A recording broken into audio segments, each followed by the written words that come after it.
Tervitus! Väike loominguline paus on sisse jäänud ja vahepeal ei ole siin mõtteid vahetanud. Ma arvan, et see tähendabki, et on aeg mõned mõtted vahetada.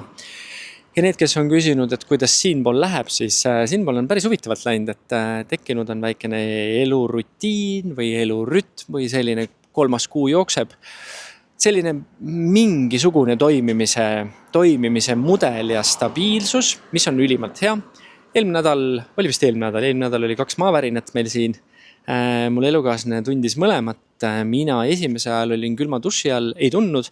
Ja teise maavärina ajal olin siis väljas lapsega kiikumas, jälle ei tundnud. Nii et selles mõttes teem ei saanud seda kogemust ja loodan, et rohkem ei tule ka.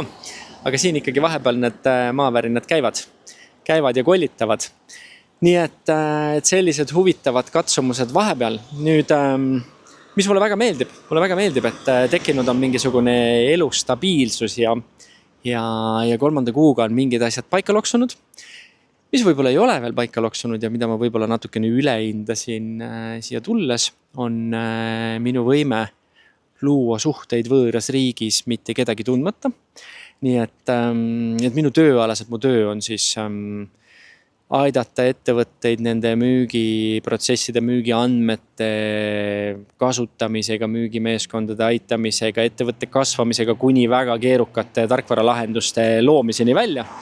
Nii et selles osas seda osa ma natukene ülehindasin, et suhete loomine võtab ikkagi aega ja võõras riigis, kus sa kedagi ei tunne, 2 kuuga veel mägesid ei liiguta. Samas on tekkinud jumalast ägedad nagu kohalikud kontaktid, kes jagavad kohalikke väärtusi ja räägivad, kuidas kohalikku äri tehakse. Nii et ma väga loodan, et varsti on esimene päris tööga lukus ja saab siin kohapeal toimetada.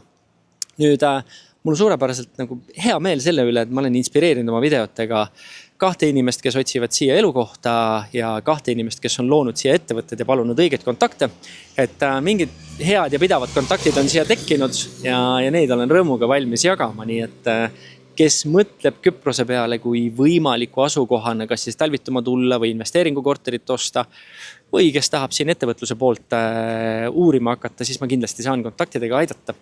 Nii et kiireks kokkuvõtteks elu kulgeb oma tavapärast soodu. Kõik oleme hoitud, tervised on korras ja ma võtaksin selle kokku selle mõttekäigu sellega, et ma olen 10 aastat unistanud sellest, milline näeks elu välja, milline näeks iga hommik välja, kui ma saan mere äärde minna. Et nüüd ma elan seda elu ju. Selles mõttes, et ma 10 aastat kartsin ja mõtlesin ja unistasin. Nüüd me tegime selle käigu tõeks, et tegelikult